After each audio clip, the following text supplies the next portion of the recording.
Imagine plunging deep into the depths of a dungeon only to uncover treasures that lay beneath the stronghold.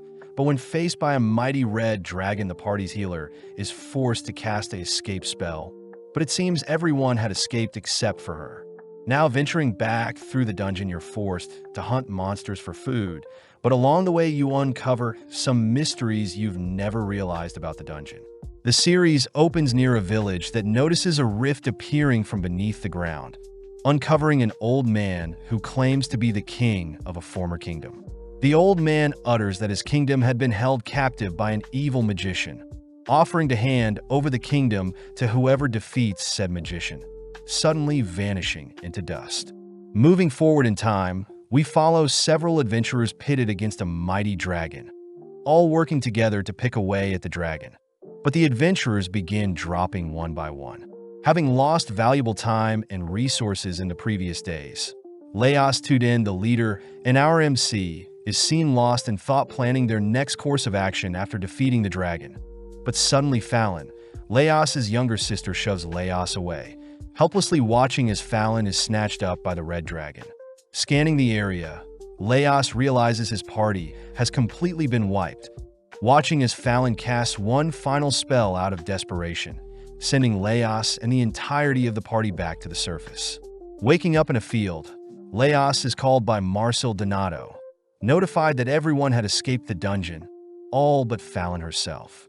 Laos is horrified to realize that her magic couldn't rescue her from the jaws of the dragon, asking for everyone to prepare to re-enter the dungeon. But Marcel reveals that everyone's gear had been lost when they were transported out of the dungeon.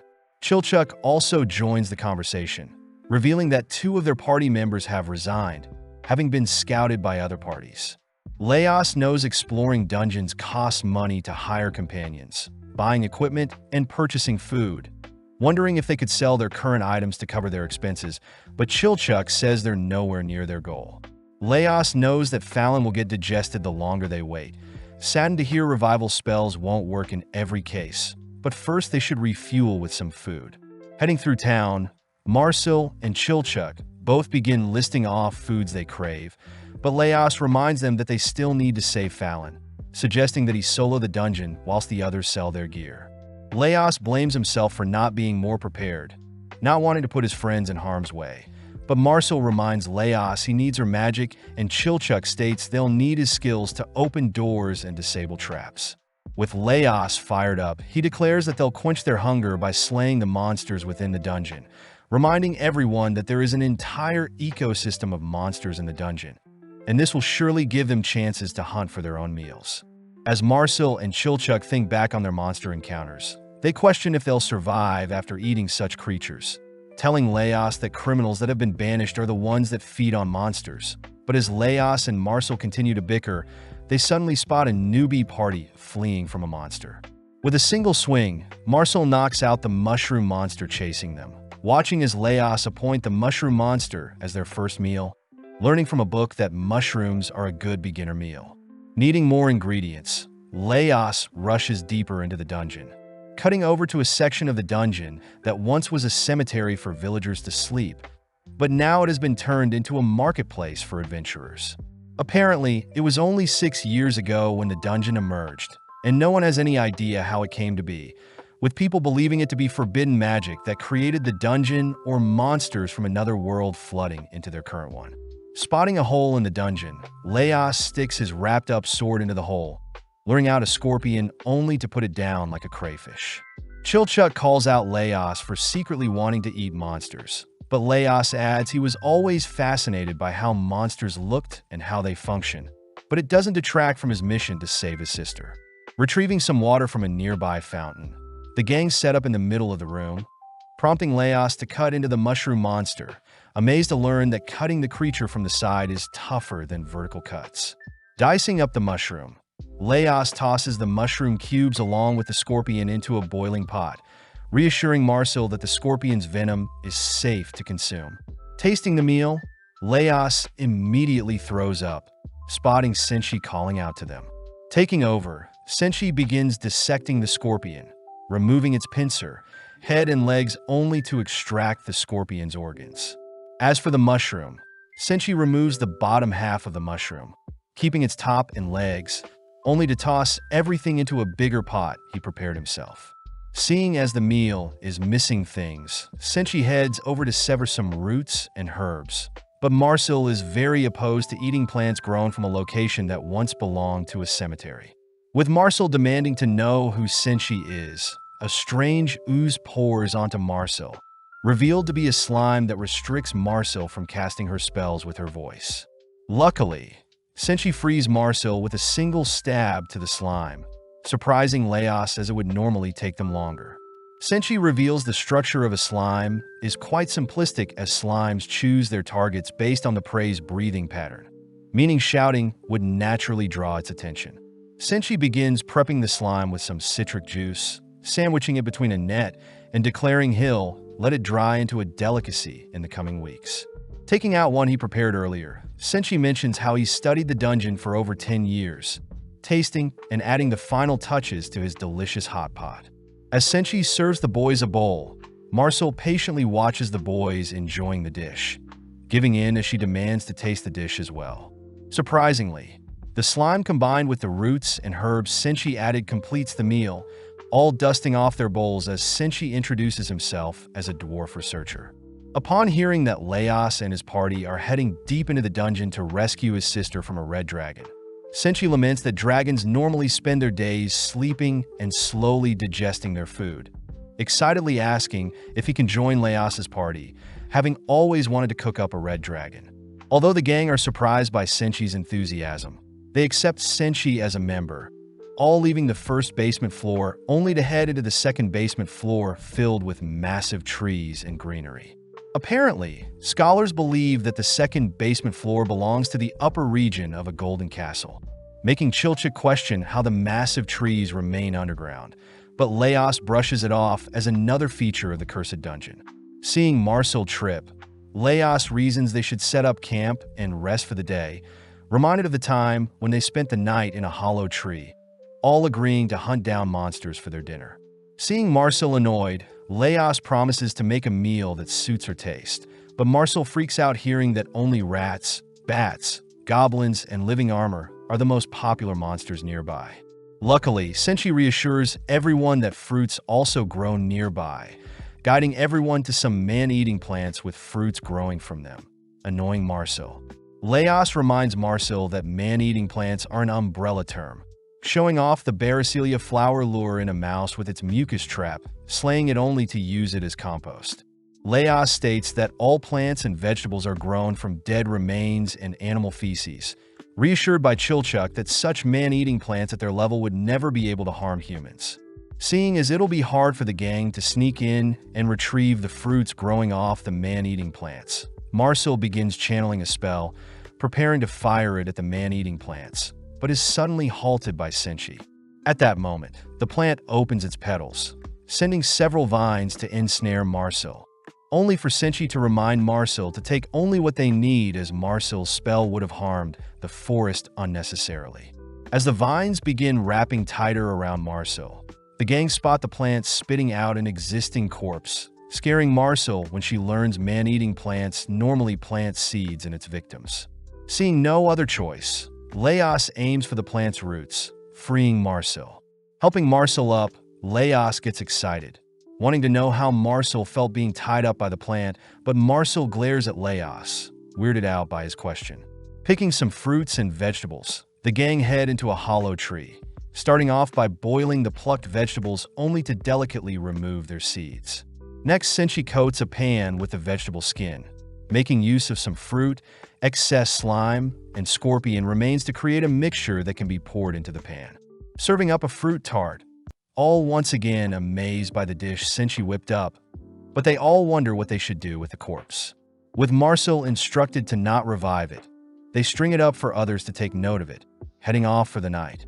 With Marcel enduring a nightmare as she sleeps, Leos thinks about the journey ahead, noting that eating food is a luxury only to those who survive. Following a younger Marcel, she greets her mother, who serves her some of her favorite dishes.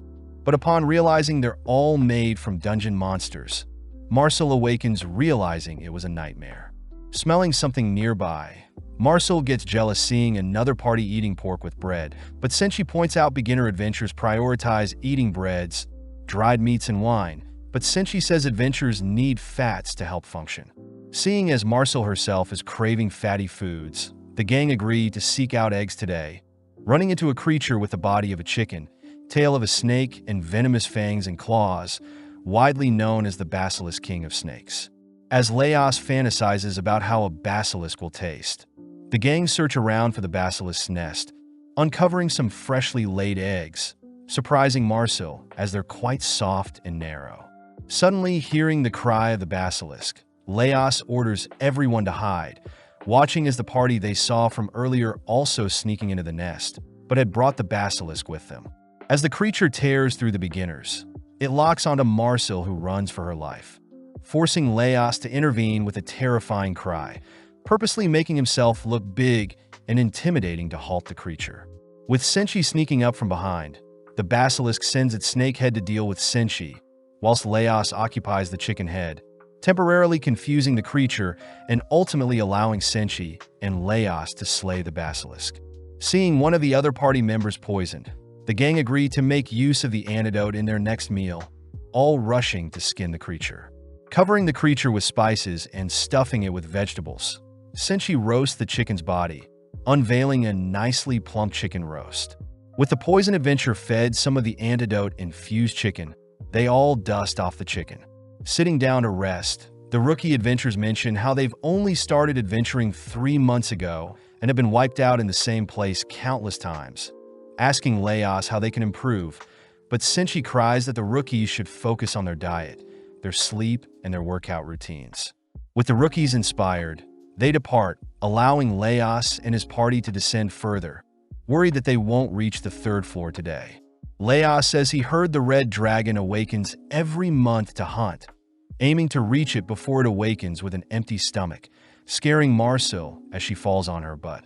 Seeing as Marcel needs to rest, Leos says they should choose a different path to avoid the roaming bats, prompting Marcel to offer to use her magic to clear a path. But Leos says Chilchuck can handle most of the traps they'll encounter. Needing more food before they continue, Senshi points out some mandrakes they can harvest, allowing Marcel to take charge as mandrakes are fundamental in magic and medicine. Since mandrakes will let out a loud noise when pulled from the earth, Marcel suggests they get a dog to unearth them, but realizes they have no access to such a creature. Leos suggests they use a long string to avoid hearing the mandrake's cries, but seeing everyone so conflicted, Senshi tugs on a mandrake, severing its head before its voice can be heard. Off to the side, Marcel feels pathetic since no one believes in her, choosing to prove that her method works as she opts to use a bat instead of a dog to unearth the mandrakes. Tying a long rope to a mandrake, Marcel dangles a loop in front of a bat's nest only to fire a spell to awaken the bats from their nest. As a swarm exits the nest, one gets caught by the rope, but even with the mandrake unearthed, the bat flies free, diving towards Marcel's location. With Leos and Chilchuck checking on Marcel, they notice Marcel is in complete shock, asking why Marcel did something so dangerous.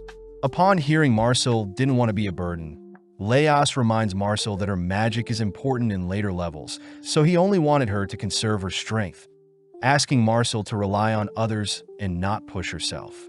As Marcel snaps out of her daze, the gang are amazed by their food haul, watching as Senshi mixes ingredients from the basilisk, mandrakes, and bat, crafting a special omelet for the gang. Finally heading down some stairs, Chilchuck asks to borrow Leos's sword, smacking it against a wall only to reveal a hidden passage. Senshi is shocked to see Chilchuck so serious, all heading through the secret passage, but Chilchuck suddenly orders everyone to freeze, allowing Chilchuck to personally scout the area before them first. Having cleared up a path for everyone to follow, Senshi accidentally steps on a trap, freaking out Chilchuck as he orders Senshi to listen to him. Rebelling, Senshi triggers several more traps, getting screamed at by Chilchuck, who states fire traps will combust near oil traps. But hearing that there is oil nearby, Senshi says they'll have deep-fried food for their next meal. With Senshi agreeing to listen to Chilchuck agrees to lead Senshi to their oil source, all heading towards the treasure vault where Senshi spots a chest with an oil trap. As Chilchuck works his magic, he disarms the chest, wondering how he'll get the steaming hot oil out, but is asked by Senshi to let the oil rip into his pan.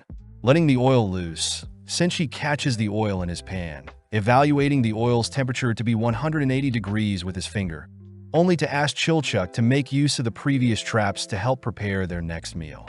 With Senshi prepping the meat and the batter, Senshi hands over the items to Chilchuck to cook over the fire trap, resulting in a nicely battered bat meat. As the gang sit down to enjoy the meal, Senshi admits that Chilchuck truly is a trap expert, convincing Chilchuck to teach Senshi some of his tricks in exchange for teaching him how to cook. Having made it through several more traps, Chilchuck helps the gang pass through another blocked-off passage, all feeling nostalgic having passed through the same area in the past. Leos suddenly realizes the decoration on his sword guard has disappeared, having acquired the memento 3 years ago when he was first a beginner. Having joined a gold-peeling crew, Fallon and Leos had followed their party into the second basement floor's castle, all horrified to see an adventurer's corpse had rotted away. With the other party members uncovering a room lined with pieces of armor, they all celebrate knowing they could sell the armor for a decent amount. But out of nowhere the armors move, picking off the adventurers. Choosing to flee, Leos attempts to carve a path to escape, but his sword is ultimately broken. Stealing his resolve, Leos had managed to snatch another armor sword, sadly losing his life and marking his first ever death, but was revived and had ever since carried the same sword on his adventures. As the gang re-explore their current location, they peek into a familiar room lined with living armors, all agreeing to keep battle to a minimum. Giving the signal, the gang rush through the hall, all watching as a stray armor steps out of line, forcing Senshi and Leos to dispatch it. Sadly, more armors begin to awaken, blocking off the gang's exit, forcing a retreat for now. Leos notes the armor's unusual pattern, seeing as the armors normally awaken when people move close to them. But today they seem to have preemptively moved to stop their movements, wondering where the puppet master could be hiding. With no one knowing what or where the puppet master could be, Leos suggests that 3 of them act as bait whilst one of them sneaks past the door, assigning Leos himself to sneak past them. Chilchuck does point out that living armors don't have eyes or ears, making Leos question the armor's movements a few minutes ago, but nonetheless the gang set their plan into action. Bursting through the room, the trio destroy as many armors as possible, allowing Leos to make his way through the room's massive doors, only to spot a single higher-tier living armor in the center of the room. Having never seen such a prestige-looking monster before, Leos reasons he can't ask for help, therefore he must immobilize the armor to buy some time. Sadly, Leos' strikes are easily blocked, kicked aside as he realizes he is outmatched. Seeing the armor thrust its blade, Leos defends for dear life, watching as his blade is shattered by the armor's superior sword. Seeing the armor marching towards him, Leos gets annoyed, tossing a piece of rubble at the armor's shield, but is surprised to see the armor block with its body, keeping its shield away from the piece of rubble. Upon a close inspection, Leos spots a strange cocoon attached to the back of the shield, suddenly remembering something from his childhood. Leos had once played with an egg case on a stick when he was younger, realizing that the armors are actually being controlled from within, explaining its human-like movement and orientations, and it seems the armors are all protecting the egg case. With the other 3 barely holding out, Leos racks his brain for a quick way to slay the creature hiding in the armor, ruling out a slime as the movement is too rigid along with any swarm of insect creatures as there is no buzzing sound.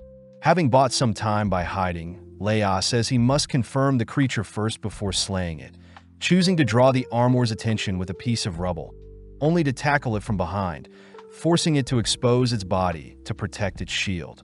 Seeing an opening, Leos drags away its helmet, quickly hiding only to realize the helmet is empty. As the armor marches towards Leos, Leos fears it may be the end for him, but suddenly sees the armor swing its blade at a different pillar. Choosing to dig into the helmet's crevices, Leos draws out a mollusk to slay, only to toss its head back to the armor. With the armor busy putting back on its head, Leos once again tackles it, pinning it to the ground only to begin dismantling and carving out the other mollusk, heavily weakening the creature's control on the armor. Checking on the others, Leos sees the others may need some help, tossing the egg nest to draw the armors away, showing off his findings to the others. Leos explains that the mollusk had acted as muscles for the armor, individually controlling different sections of the armor. And this discovery also explains why the armors were so sporadic, as it was their spawning season, and they were simply fixated on protecting their eggs. Seeing Leos excited, Chilchuck and Marcel know Leos is determined to taste the mollusk, watching as Senshi and Leos discuss ways to prepare the creature. Just to make sure, Senshi removes the mollusk's organs, tossing some of them into a stir-fry of vegetables, whilst others are steamed and placed in some soup. Seeing as they all fear being poisoned, the gang watches Leos takes the first bite, all amazed to hear Leos declare the meal is delicious. Following Leos's lead, the others all try out the meal, all acknowledging that it's edible and has similar taste to mushrooms and shellfish. As the gang cleans up, they all wonder how such creatures evolve and populate, only for Leos to pick up a new prestige-looking sword. As the gang continues deeper through the dungeon, Leos realizes a creature is hiding in his new sword, choosing to conceal his new companion, hiding it from the others. Having made it through most of the third basement floor, the gang enter the Golden Castle, a location once glorious, but now is covered in dust and mold. Using his ears, Leos navigates the maze-like structure, hiding from wandering skeletons and ghouls whilst greeting other adventurers. Hearing a golem nearby, Leos suggests they head elsewhere, all knowing that golems are mud and stone that has been magically shaped and follows their master's orders.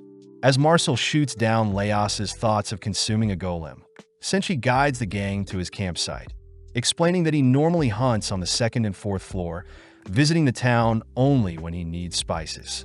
Senshi reveals that golems maintain a great temperature and humility, making the others realize Senshi uses golems as gardens, able to fend off against insects and attackers whilst nurturing any seed planted. Since the third floor has no other good monster to harvest, Senshi only prioritizes golems, entering a secret passage only to whistle to 3 golems. Before the gang can ready their weapons, Senshi dashes forth, easily identifying the golem's core, only to destroy the golems when he removes their core. Seeing so many luscious vegetables appear from what remains of the golems, the gang joyfully take their time harvesting what they need. As for the weeds they plucked, Senshi asks everyone to help him gather them, to wither them, where he'll place them back into the soil to decompose with some fertilizer. Hearing all of this, Marcel realizes what Senshi is doing, stating that Senshi was the one who planted the cores in the golem, reminding Senshi that activating magical creatures without permission is illegal.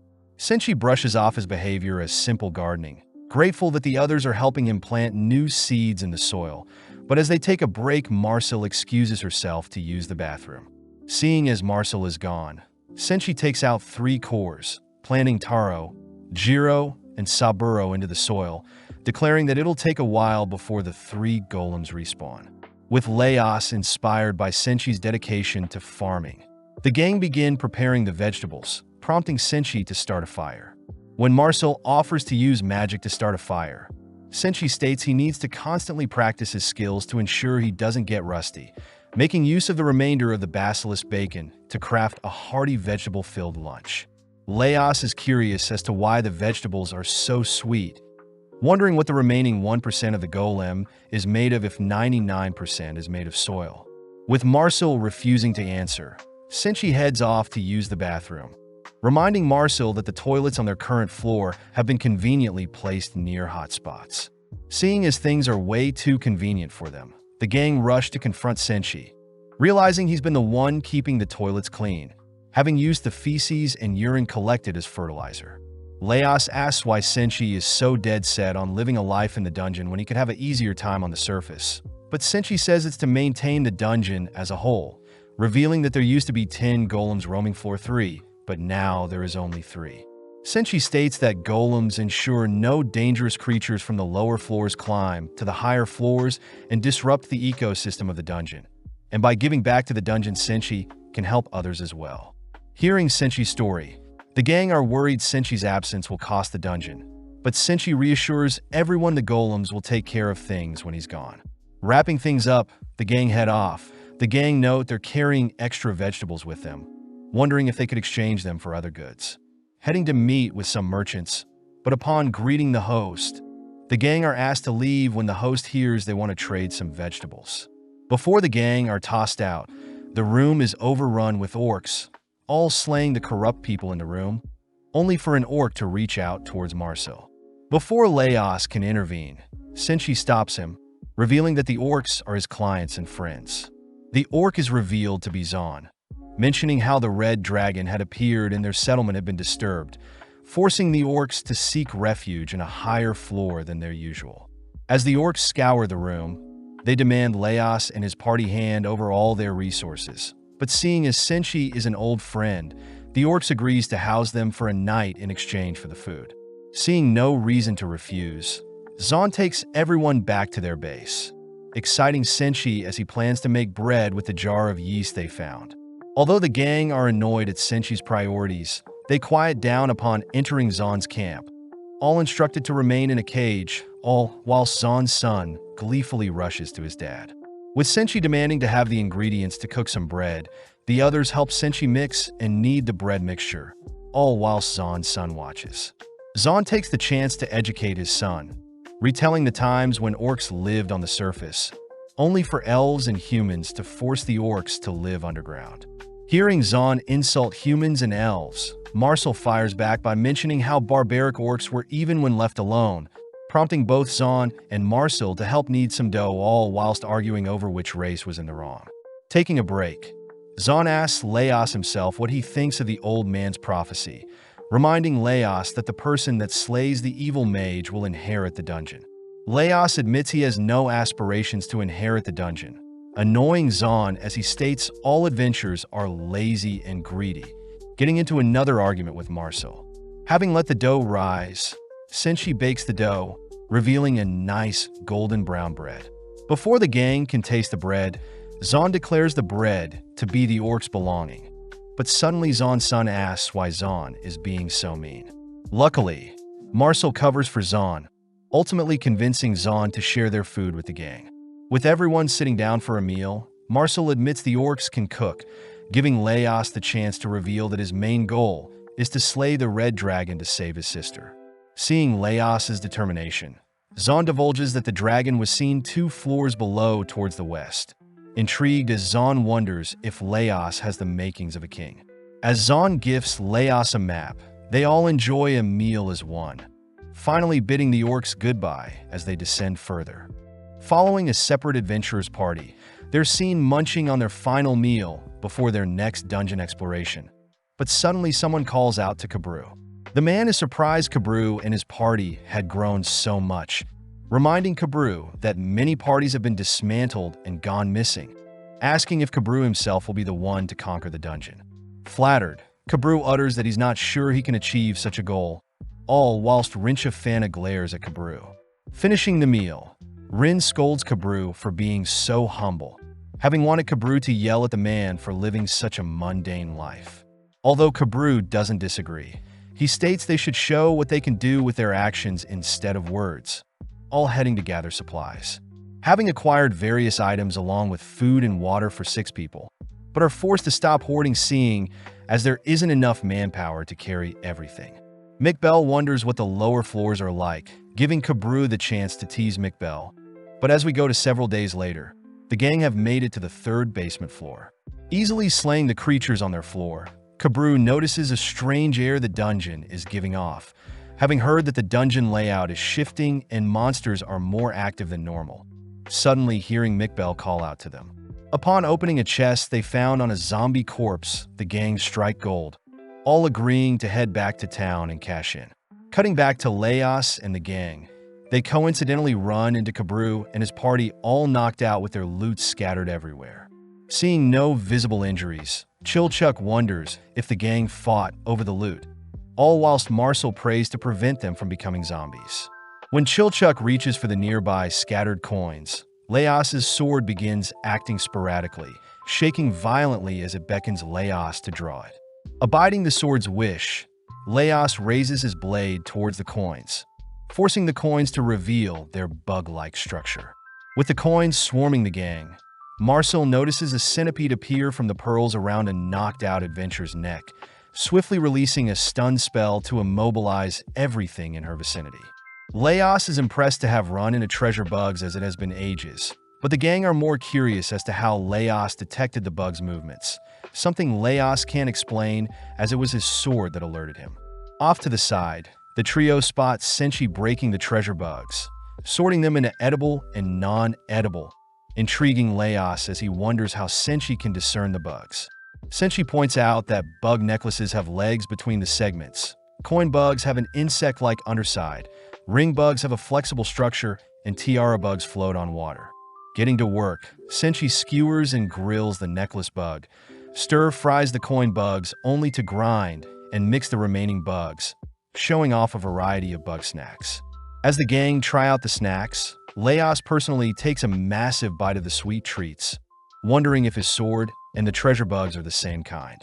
Grabbing a fried coin, Laos confirms that his sword reacted because it was intimidated by the treasure bugs, exciting Laos as he names his new sword Kensuk. Seeing Senshi throw away the non-edible gems, Chilchuck and Marcel realize the inedible gems were actual gems that could be cashed in. Continuing on, Marcel senses a cold, tingling sensation, realizing that a ghost is nearby, due to the abundance of corpses on their floor. Chilchuck wonders why they can't just use magic to remove it, apologizing as he realizes Fallon was only capable of such a thing, something Marcel admits to as well. Seeing as a ghost has appeared behind them, they all begin to sprint, but when Laos drops his bug snack, he stays behind to retrieve it, ultimately caught by the ghost. Being slowly frozen to death, Laos struggles to break free, forcing Marcel to blow away the ghost with a fire spell, but the noise ends up alerting more ghosts to their position. Choosing to flee, Senshi learns that Fallon was an expert when dealing with ghosts, having mastered several advanced spells. Flashing back as we see Fallon casting an anti-ghost spell around their former party, reminding Marcel to never harm ghosts as they don't want the ghost to suffer, something Marcel admired about Fallon. When the former party had encountered the living corpse of a missing adventurer, Fallon courageously leapt into the corpse's arms, forcing the ghost possessing it to leave the corpse alone. With Senshi amazed by this Fallon person, the gang choose to hide in a separate room for now, afraid Marcel would have to cast several explosion spells if the ghost attacked. Luckily, Senshi unveils some items to craft holy water, confusing the trio as to who Senshi is. Senshi recounts that there are many customs and beliefs around the world, some of which include the use of fire to scare away demons, the worship of the golden beetle as it represents the sun god, offerings of alcohol to disinfect things, and salt itself as it cleanses all evil. As Senshi rushes up to finish the holy water, the ghosts all begin peeping into their room, all individually clinging to party members who hopelessly give in. Laos himself begins blaming his weaknesses, having wished for himself to be the one who was eaten, not Fallon. But before Laos can reach out to Fallon, Senshi smacks away the ghost with his makeshift holy water. Putting in the work, Senshi works his way around to all the ghosts, freeing Chilchuck from reuniting with his deceased father. Seeing Senshi miraculously fight off the ghost, Laos instructs the others to not beat themselves up for what happened to Fallon, offering to help swing around Senshi's holy water. Having cleared up all the ghosts, the gang noticed the holy water had been frozen over, opening the jar of holy water only to discover ice cream sorbet had been made. Having resolved the issue at hand, Laos states that if Fallon was here, they probably wouldn't have gotten to enjoy the ice cream. But this only sours the mood. Having been walking for a while, Laos asks if they should rest up before descending into floor 4, reminded that they only have treasure bugs as resources. Moving into a dining room, the gang notice an abundance of paintings, but no food, all wishing a hearty meal would appear before them. Out of nowhere, a nearby painting begins to spin, attempting to suck Laos in, but Marcel destroys it before anything happens. Laos scolds Marcel for ruining his fun, stating that if he were sucked into the paintings, he could at least quench his hunger with the food inside. Although the gang think Laos is crazy, they end up tying a rope to him, allowing Laos to get sucked up by one of the paintings.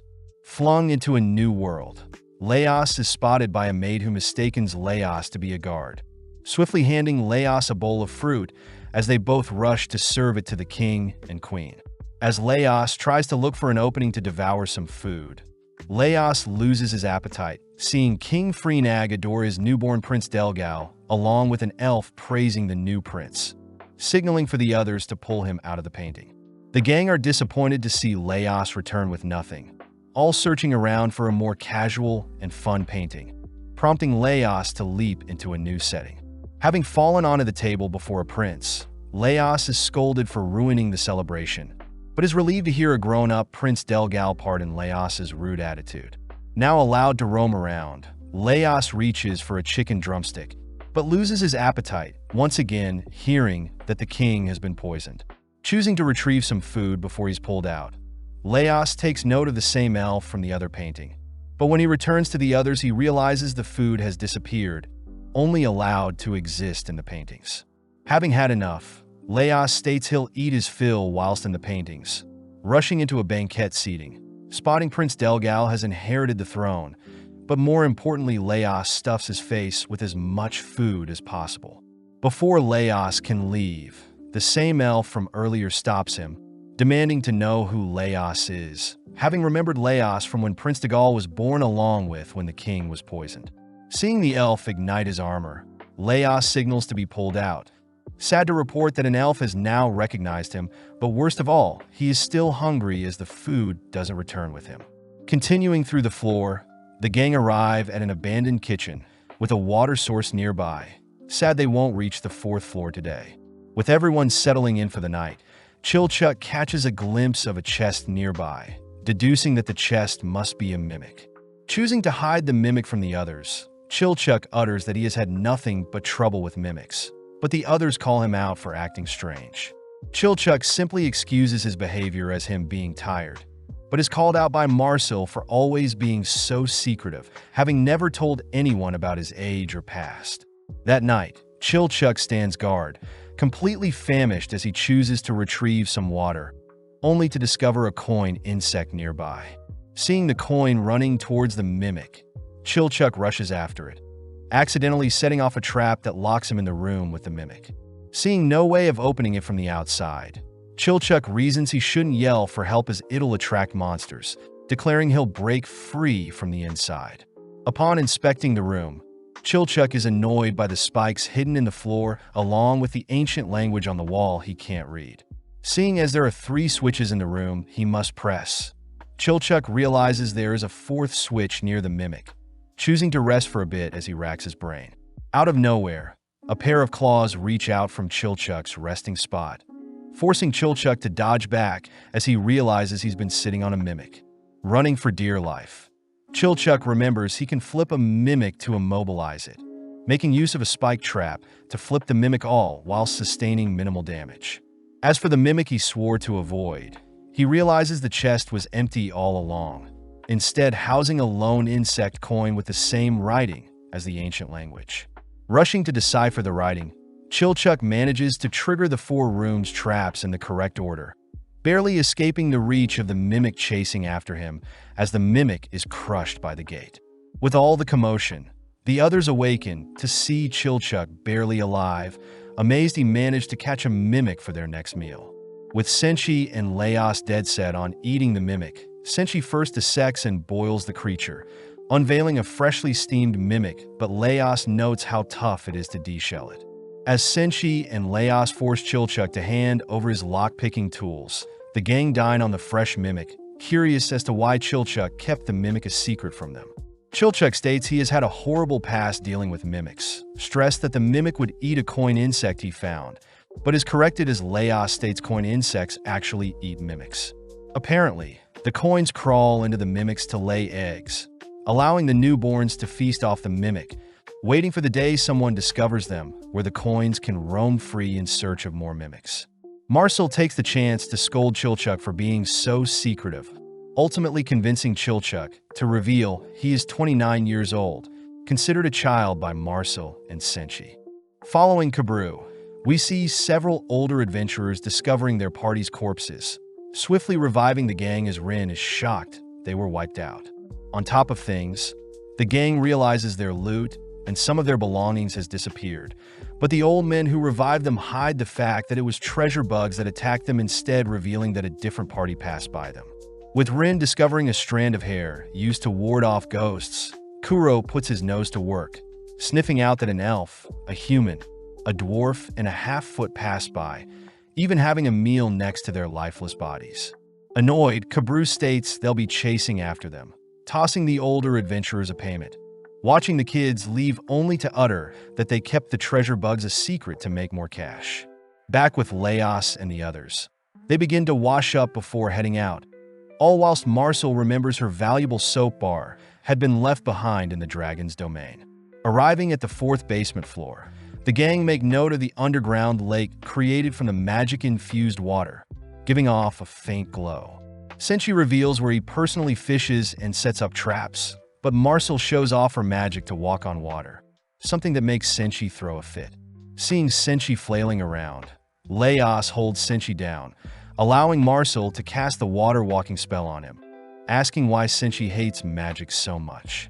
Senshi states that people become over-reliant on their magic, but as Leos gives Senshi a shove, the gang watches Senshi slowly begins to sink, pulling him out as they wonder why the spell isn't working. Leos realizes Senshi's dirty beard is like an insulator that weakens the spell's effect, giving Senshi the opportunity to show off his method of crossing the lake. Taking out the shell of a mimic, Senshi places it on top of the river, drawing out a majestic-looking kelpie. Although the gang are frightened at first, Senshi reassures them that he's named the kelpie and, having frequently ran into her when he fishes. When Senshi suggests that he ride and steer, and Leos says he's against it, reminding Senshi that kelpies draw people into deep waters with its beauty only to do unspeakable things. Senshi utters that he trusts and, hopping on her back as he begins to ride her, but upon seeing and begin to submerge, Leos ties some rope onto and, diving into the waters to follow the drowning Senshi. At first, Senshi is confused, seeing and acting strange, frightened upon seeing and bare her teeth, rushing to clamp onto some mimic shell Senshi is holding. Seeing no other way, Leos wrestles and stabs, and allowing Senshi to follow up. On the surface, Marcel and Chilchuck hurriedly reel in the rope, relieved to see no one is hurt. Senshi realizes and was waiting for him to ride her all along, prompting Leos to remind everyone that monsters are unpredictable, but having more than enough, Senshi declares he'll personally butcher Anne's body. Coming up with an idea, Marcel asks for some fat, working beside Senshi, but at the same time, Leos points to several objects floating in the distance, asking Chilchuck to help him investigate. Walking on water, Leos and Chilchuck discover the bodies of Kabru and their party, barely recognizing them from earlier. But upon discovering the corpse of a mermaid, Chilchuck deduces that Kabru and his party must have given their lives to slay the monster. At that moment, Chilchuck's eyes become blank, beginning to walk off towards the source of a sound only to be brought back to reality by Leo's clapping sound. Off in the distance, 2 sirens can be seen singing. Noticing Leos and Chilchuck approaching them, they quickly scurry off, frightened by Leos's singing. Choosing to place Kabru and his party's bodies on land, Leos and Chilchuck head to retrieve some scattered grains, but Leos suddenly begins wondering what a mermaid would taste like. Intervening, Chilchuck reminds Leos that a mermaid is a demi-human, creatures that embody humans and monsters. For their particular case, Leos says their mermaid lays eggs, being more monster than human, but Chilchuck still refuses to dine on a human-like creature.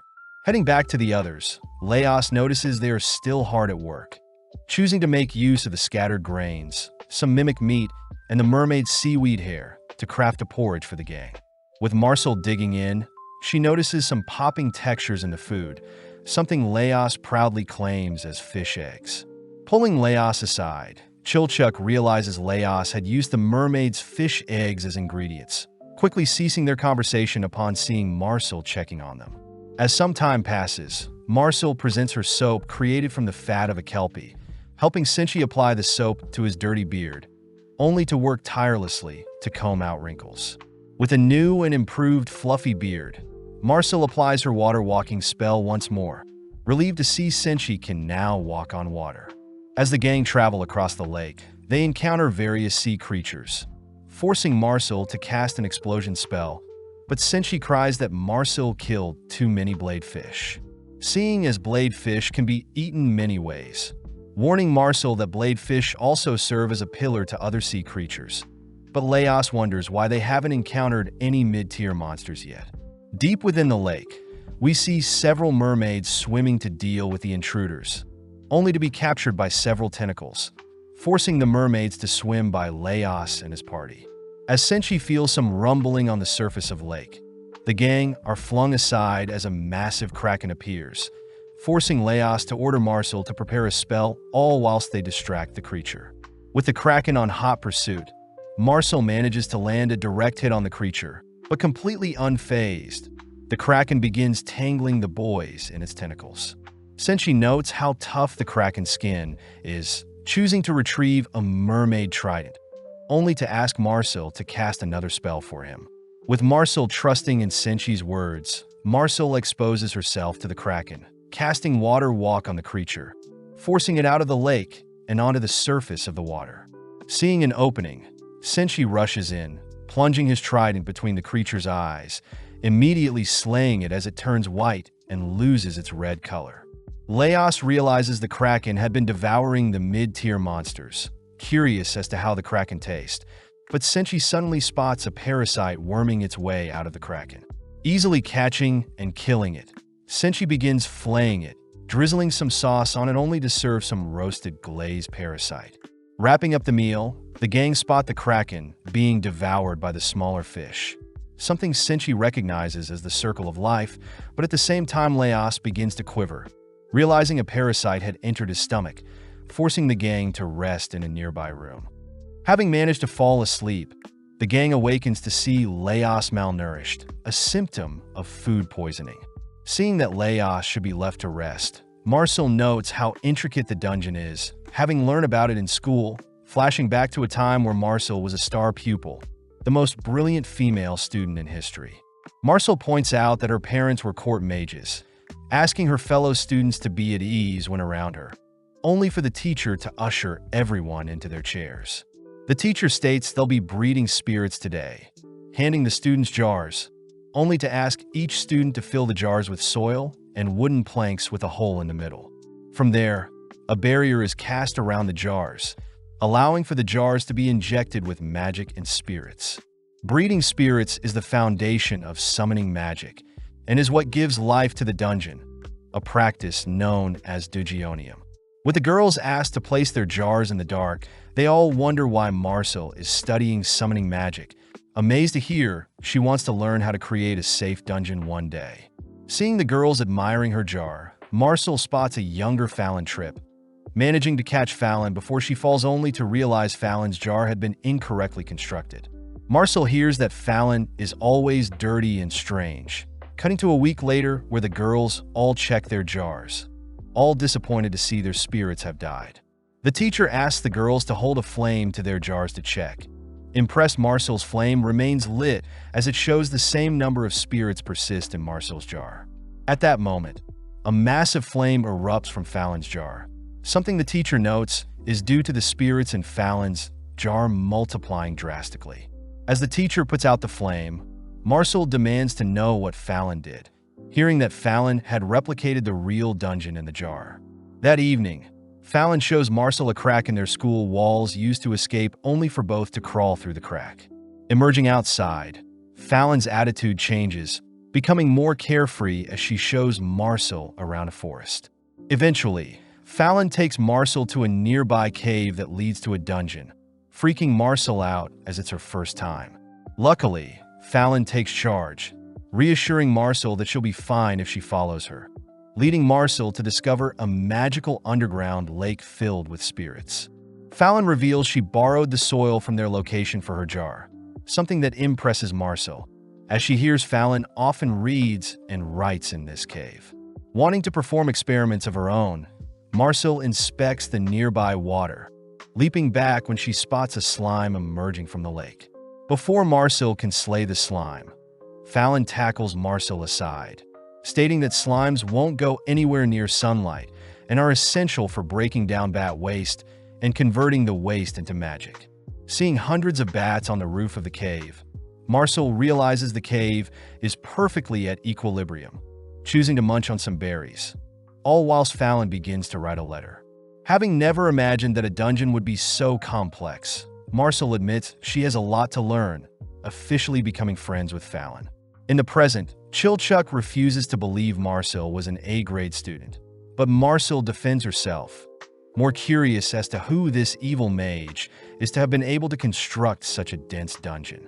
Having heard everything, Leos reveals that Fallon had always written letters to him when she was in school, having always been a loner, but became more jolly when she met Marcel.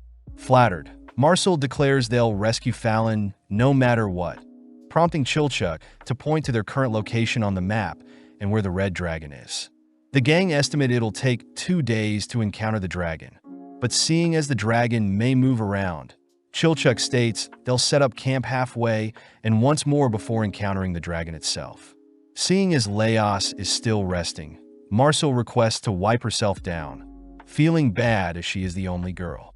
Thinking back, Marcel remembered the moment where Namari and Toshiro had left their party, pissed that they would leave Fallon in the dungeon alone. Seeing as they need to get moving, the boys wake Leos up, all whilst Marcel heads to dump out the rest of her boiling water. Out of nowhere, a mysterious water ball appears from the nearby lake, suddenly firing several water beams at Marcel, forcing her to dodge. Recognizing the creature as an Udina, Marcel dives into the water to evade, swiftly casting Water Walk as she realizes Leos and the others won't be able to help.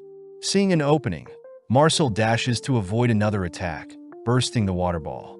Sadly, the Udina had dived back into the water, forcing Marcel to stay alert, but when Marcel tries to make it to the others, she is suddenly struck in the leg, forcing her onto her knees.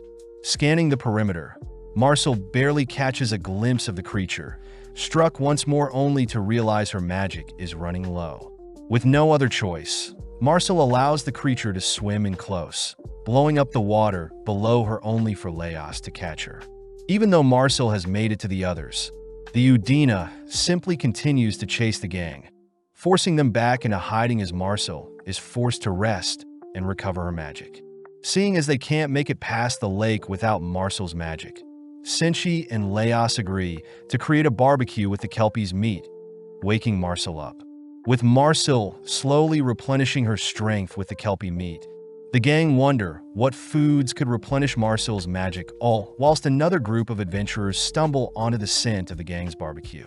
Descending the spiral staircase, Namari recognizes Leos and her former party members, happily greeting them as it's been a week since the separation. Namari takes the chance to introduce her new party to House Mr. and Mrs. Tansu, scholars that pay well along with twins Kaka and Kiki. Hearing Namari's voice, Marcel demands to know why Namari abandoned Fallon. But as Marcel collapses, Namari gets a little concerned seeing Marcel's state. Leos asks if Namari's new party has a healer, but Mr. Tansu demands something in exchange, refusing to accept the Kelpie meat. With Mr. Tansu ordering the party to continue forward, Leos warns them of the Udina guarding the lake, but Mr. Tansu proudly reminds everyone that his race of gnomes are very acquainted with spirits. Standing before the Udina, Mr. Tansu attempts to speak with the Udina, but upon seeing the creature firing off some water beams, Tansu is forced to use Namari as a meat shield. Seeing no other way out, the twins rush to retrieve Namari and Mr. Tansu, embarrassed to see their method didn't work, only for Mr. Tansu to resurrect Namari. Namari is pissed that she is always someone's meat shield, but off to the side Senshi states he despises how unnatural resurrection magic is. Mr. Tansu interjects, reminding Senshi that the dungeon traps people's souls, giving people second chances to be revived, almost like a mighty curse. Mr. Tansu reveals that he came into the dungeon to study a magic circle, having been lost for a while due to Namari's guidance. Mr. Tansu agrees to heal Marcel in exchange for an escort to the nearby magic circle, an offer Leos can't refuse, choosing to personally escort Mr. Tansu alongside Senshi. Heading down some stairs, Mr. Tansu asks for some roots to be removed covering some ancient writing, but Namari takes the chance to remind Leos to buy a better sword crafted by a dwarf. Namari also scolds Senshi's beaten-up axe, wondering if Leos thinks she is annoying, but is flustered hearing Leos trust her wholeheartedly when it comes to weapon knowledge. At that moment, Leos's blade detects something, prompting Leos to report that he senses a creature down the stairs, but Mr. Tansu could care less, ordering Kiki to draw the creature out. When Kiki attempts to investigate with her crossbow, several tentacles wrap around and pull her into the ceiling, making Mr. Tansu beg the gang to save Kiki. Namari suggests they get ensnared to help free Kiki, but Leos reveals that tentacles from the monster will inject poison into them, making Leos instead ask to borrow Senshi's helmet. Seeing Leos declaring he'll head up there alone, Namari gets weirded out hearing that Leos will be counting on Senshi and herself, watching as Leos is ensnared. With Leos beginning to lose feeling in his body, he manages to make his way over to Kiki's crossbow, cutting the tentacles binding it only to cry for Namari to aim for its midsection. Leaping forth, Senshi catches and tosses the crossbow to Namari, allowing Namari to land a direct shot on the creature's midsection, freeing Leos and Kiki. Returning to the others, Mr. Tansu begins healing Kiki, all whilst the others squeal at Leos's swollen face. Seeing Senshi return with some of the roots, the gang learn that the ivy tentacle can be suppressed with some vinegar, allowing Senshi to peel it open, replicating a banana. Handing the tentacle around, Namari refuses the offer, all whilst Mr. Tansu finishes healing Kiki. Moving on to Marcel, Mr. Tansu amazes everyone as his healing magic instantly heals Marcel's wounds. But upon hearing that Namari had helped Leos, Marcel swallows her pride and thanks Namari. Before both girls can fight, Leos defuses the situation, all choosing to check on the Udina that is still guarding the lake, all disappointed that Marcel had agitated it when she poured boiling water on it. Mr. Tansu knows that Udinas are spirits, and if they remove the central spirits, the Udina will die off and be reborn. Since this will naturally occur in 1 week's time, Mr. Tansu orders his party to return to the surface with a return spell, but Leos asks if they could take Marcel with them. Leos points out that Marcel won't be able to recoup her magic in the dungeon, but Marcel begs to stay, making Namari laugh as she points out that Leos and his party stand no chance against the Red Dragon without Marcel. Seeing as Namari herself had defeated many Red Dragons before, Marcel begs Namari to rejoin her party, promising to gather the funds and pay her right when it's over. Sadly, Chilchuck knows that Namari is in financial hardship, and if Namari were to jump from party to party, it would tarnish her reputation. Seeing no other choice, Marcel declares she'll drink the Udina. The only issue is how they'll capture and drink the Udina. As Marcel racks her brain for solutions, she wonders if they could use Senshi's cooking pot to defend against the Udina, but when Namari hears that the item had been passed down from his family, Namari realizes the pot had been crafted from adamant. Namari quivers, uttering that adamant can easily cut through and withstand the attacks of a dragon, giving the gang the idea to capture and fry the Udina in the indestructible pot. Seeing only one chance, Leos and Senshi ready the pot and lid, but when the Udina attacks, Leos is easily blown back. Inside the room, Namari begins to grow agitated, fearing Leos won't be strong enough, and instead chooses to take Leos's place. Working with Senshi, Namari and Senshi capture the Udina, tossing and holding it over a fire until the creature ceases its movements. With Marcel grateful for Namari's help, Marcel downs a cup Udina's water, but seeing as it'll be hard to absorb spirit magic, the gang start using the liquid to cook. Cutting up some ivy tentacles and seasoning some kelpie meat, Marcel helps create a stew with the Udina's liquids, serving the gang a bowl each. Namari gets freaked out, hearing her former party had to resort to scavenging to make up for lost funds. But upon tasting the stew, is relieved to see not everything is bad. Seeing Mr. Tansu prepare to leave, Namari convinces the others to sit down for a meal, all cleaning up as Namari learns Chilchuck has stuck by Leos as he had a debt to pay off. Leos asks if Namari knows where Shuro is, learning that Shuro loved Fallon, so he probably is still searching for her in his own way, but just like that the two party part ways. Finally passing through the lake, the gang run into some stairs that'll take them to the 5th basement floor, but Chilchuk states there is an abundance of tentacles blocking their path. Leos reminds everyone that the orcs probably used said trap to scare away adventurers, choosing to hack away at the tentacles to carve a path, but just then Chilchuk pulls Marcel away from the wall, watching as a tentacle emerges from a crack. Chilchuk despises the fact that tentacles grow over traps, concealing and introducing randomness to existing traps. But as Leos checks on his progress, he realizes it'll take ages to descend, wondering how the orcs made it past the tentacles. At that moment, a tongue reaches out to snatch Leos's sword, revealed to be a giant frog that merely tosses Leos's sword down the center of the stairs. When Marcel blows away one of the frogs, another simply snatches her staff only to toss it away as well, prompting 2 other frogs to surround Senshi, both attempting to snatch away Senshi's axe. With Senshi holding on tight, Chilchuk notices a trap next to the frog that can be used to blow it away, but wonders why giant frogs are immune to the toxic tentacles. Out of options, Chilchuk wraps some frog skin around his palms, heading down to trigger the trap, but realizes a tentacle is in the way of the trap.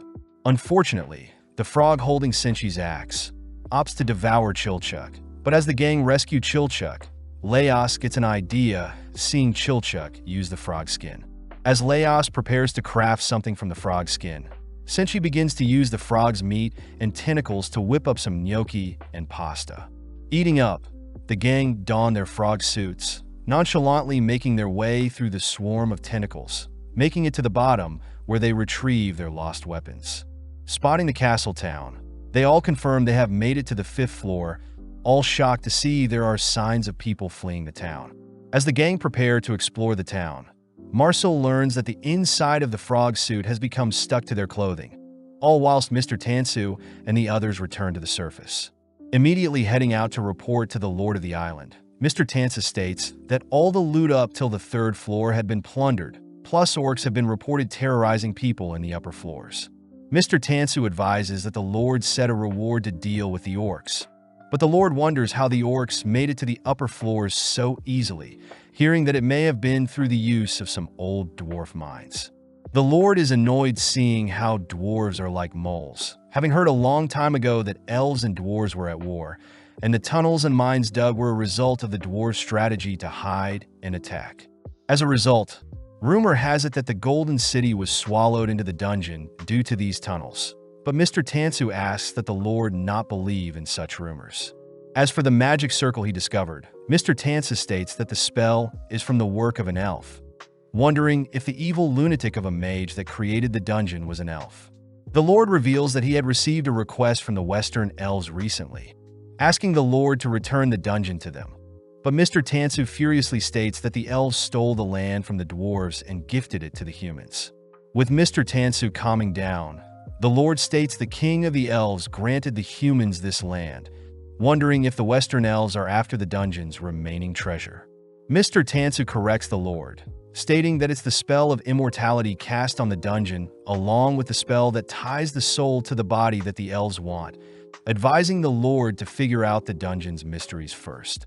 When the Lord grows hesitant of how to proceed, Mr. Tansu declares that the Lord must get a hold of the blueprint needed to create the dungeon's great magic, tempting the Lord with the respect from the elves if he does. Seeing as the Lord is desperate as well, Mr. Tansu suggests that the Lord not hoard his wealth and instead invest into the adventures, intrigued to see how far Leos and his party will go. At the same time, Namari awakes for a nap, satisfied to finally be paid, but swiftly heads out seeing as she needs to head back to the dungeon for another errand. As the twins accompany Namari to the Resurrection Temple, Namari asks if any corpses matching Fallon have shown up, but sadly the receptionist states none match the description. Back with Leos, the gang head through the castle town outside the Golden Castle, reaching the orcs' previous settlement. Seeing as the orcs were in a hurry to evacuate, the gang finds some flour and alcohol, exciting Senshi as he wants to make bread. Peeping through another door, The gang are horrified to discover the burnt-up corpses of wargs incinerated by a dragon's breath. Having confirmed that the dragon is now awake and roaming, Marcel begins to doubt her chances of survival. Calming her down, Chilchuck reminds everyone that he won't be able to participate, but Senshi wonders how Laos dealt with dragons in the past, hearing that Fallon would cast protective spells prior. Then Laos, Shuro, and Namari would engage the dragon. Marcel would support with offensive spells, and Shuro would deal the finishing blows. Seeing as their party has changed drastically, Laos states they must target the underside of the dragon's neck, but Senshi is curious as to how big a red dragon is. Using the destroyed surroundings as reference, Laos reminds everyone that the dragon is huge, wondering if they could jump onto the dragon using the surrounding buildings. Marcel also points out she isn't as gifted as Fallon, unable to ease someone's fall or cast fire protection spells. Plus, their current weapons won't do any good harming the dragon. Marcel adds that she can prepare an explosion spell to stun the dragon at best, but wonders if Laos or Senshi can land the killing blow, suddenly giving Laos an idea. Laos suggests they collapse the surrounding building onto the dragon, pinning it so there won't be any risk of counterattacks from the dragon. Plus, they can lure the dragon around town to buy time for Marcel to cast her explosion magic. Laos does wonder why the dragon has appeared on the 5th floor, a location that is quite narrow, but Chilchuck reminds everyone that Senshi's pot can be used as a weapon against the dragon. Seeing as they have a solid plan, the gang spends some time mapping out the town, only to head back to their base where Senshi has prepared some bread. Seeing as they made the mistake of fighting the dragon on an empty stomach last time, the gang indulge in Senshi's deep-fried breaded fog. Appreciating the moment, Laos thanks everyone for making it this far with him, all suddenly hearing the red dragon appear. With some final words of encouragement, Marcel casts some defensive spells on the boys, only for the party to get into positions. With Marcel stationed inside a castle, she finishes up preparations, reasoning that an all-out stun spell would be more useful than several small explosions. Scouring the area, the red dragon locks onto Laos and the others, rushing after the gang at a moderate pace, only to be lured down an alley. Seeing as the dragon can't pass through the tight alley as easily, our trio intentionally draws out the dragon's breath, only to hold up Senshi's pot as a shield, amazed that the pot along with Marcel's spells protected them. Sadly, the lid is too hot for Laos to hold, forcing the trio to continue down the tunnel, rushing into a spare room upon seeing the dragon firing off another breath. Off in the distance, Marcel witnesses several explosions as planned, horrified to see the trio rushing towards her ahead of schedule. Having no time to think, Marcel detonates the building below her, perfectly collapsing the building onto the dragon. But in mere moments, the dragon emerges from the rubble unharmed. With Marcel flung away, the trio choose to play dead, noticing the dragon tower over them. But before Laos can reach the dragon's neck with his sword chooses to flee, forcing everyone to retreat below the red dragon. Seeing no way out, Marcel tries to draw the dragon's attention, but when Senshi cleaves at the beast with his axe, his blade shatters. As a last resort, Senshi unveils his mithril cooking knife, a blade that Laos plunges into the dragon seamlessly, but realizes it's too short to do any impactful damage. As the dragon begins flattening their location, Marcel rushes to find a solution, all whilst the boys are slowly backed away from Laos's sword, all beginning to despair. Senshi steals his resolve, stating that he'll draw the dragon's attention, rushing towards Laos's sword only to be crushed before he can reach it. Seeing Senshi barely alive, Chilchuck holds Laos back from rushing out mindlessly, instead asking Laos to find Marcel, all whilst Chilchuck checks on Senshi. Spotting Senshi's cooking knife, Chilchuck tosses the blade into the dragon's eye, giving Senshi enough time to toss Laos's blade. With Laos rushing into a destroyed building with Senshi's pan, Senshi and Chilchuck are smothered in rubble, all whilst Laos manages to run into Marcel. As Laos reports that the others are running out of time, he states he'll head upstairs where Marcel will blow him towards the dragon neck, using the dragon's damaged eye as a way to sneak towards its neck. Reassuring Marcel that their plan will work, Laos has Marcel set up an explosion spell, blowing Laos perfectly onto the dragon's face. Having predicted that the dragon would flail, Laos holds on tight, using the memories of Fallon to motivate Laos to place his leg into the jaws of the dragon. From there, Laos anchors his leg in the dragon's jaw, pivoting only to stab at the weak spot in the dragon's neck. With both Laos and the dragon collapsing due to their wounds, we follow Laos as he revisits a memory of him with Fallon visiting a nearby graveyard to investigate some ghosts. When Laos had run into a ghost, the ghost had begged Laos to help him, freezing Laos over. Luckily, their father had managed to arrive before things got serious. But Fallon had listened to the ghost, instructing the villagers to remove the ring from a recently deceased man. From that day forward, Laos had encouraged Fallon to dive deeper into her knowledge of ghost magic, offering to travel everywhere with Fallon. Flashing forward, Laos sees Fallon leaving him, suddenly waking up to hear Marcel has stopped his severed leg from bleeding.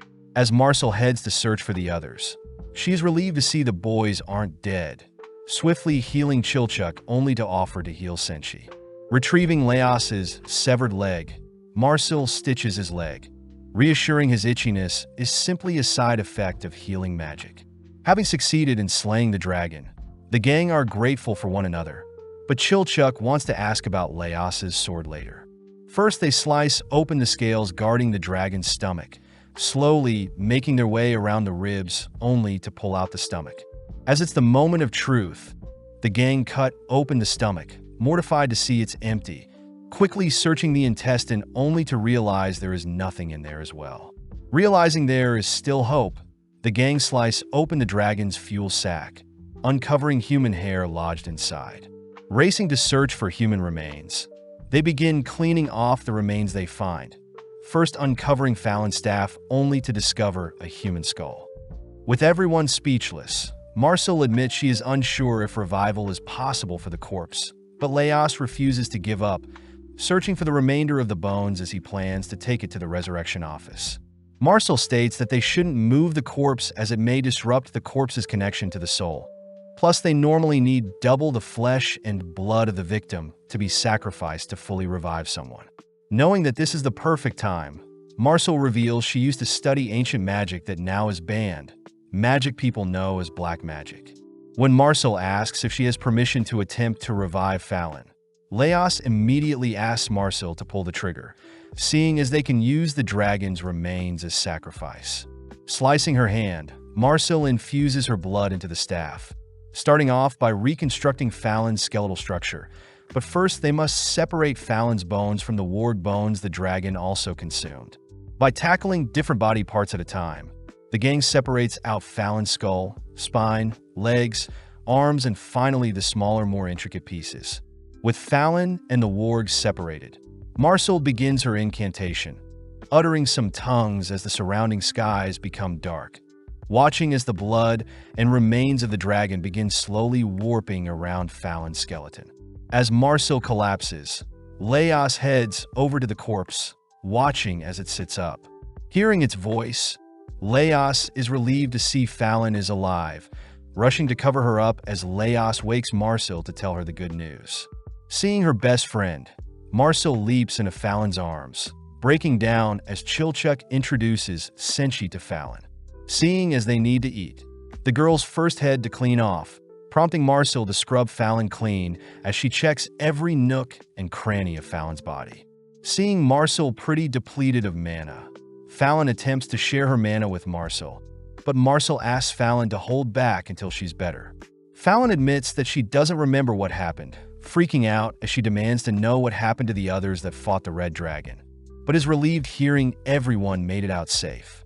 Fallon does ask what the bloody magic circle is on the floor, asked by Marcel to not stress out about such things since they can remove the circle and move on with life, especially since Fallon has returned to them. Back outside, Chilchuck asks what Laos will do moving forward, knowing they'll have to take the main road to head out of the dungeon. Laos admits he'll just figure things out once they make it out of the dungeon, but Chilchuck finds it strange that Marcel hid her black magic from everyone plus an elf like her doesn't yearn to explore the dungeon. When Marcel appears, she asks everyone to keep her dark magic a secret, spotting Fallon arriving as well, having just passed by Senshi preparing to cook beside the dragon. With everyone rushing towards Senshi's location, Leos cries that Senshi shouldn't start a fire near the dragon's spilled oiled bag, but sadly it's too late, all suddenly engulfed in flames as Senshi lights a fire. Luckily, the gang are protected by some magic, revealed to be Fallon, who instinctively casted some barrier magic to protect everyone. But the gang are upset the stomach section of the dragon is on fire and will take some time to put out. Improvising, Senshi mixes up some dough, making use of the dragon's tail to harvest some meat, only to serve some pizzas and huge chunks of roasted dragon's meat. Taking the first bite, Fallon becomes addicted to the monster's meat, prompting the others to dig in as they compare the dragon's tender taste to other monsters. Seeing Leos get fired up over the dragon's meat, Fallon learns that the gang had to hunt and cook monsters to survive, but this amazes Fallon as she wants to hear all about the gang's adventure. Running through their adventures, Leos ends up showing off the sword he picked up, revealing that it's a living sword, explaining Leos's unusual reactions to the treasure bugs and tentacle ivies.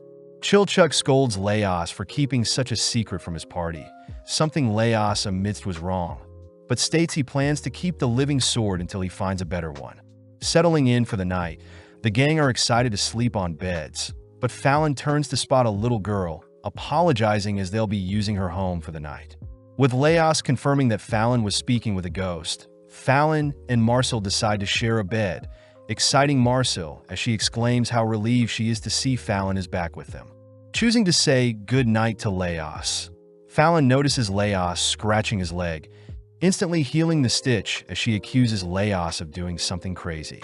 Firing back, Leos asks that Fallon never risk her life to save his again, both promising to keep each other safe, but Fallon admits she can't remember everything just yet.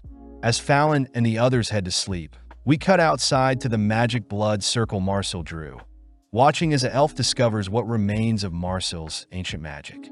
At night, Senshi prioritizes rationing out the dragon's meat, but out of nowhere Fallon awakens, slowly heading outside, only to begin mindlessly roaming the streets.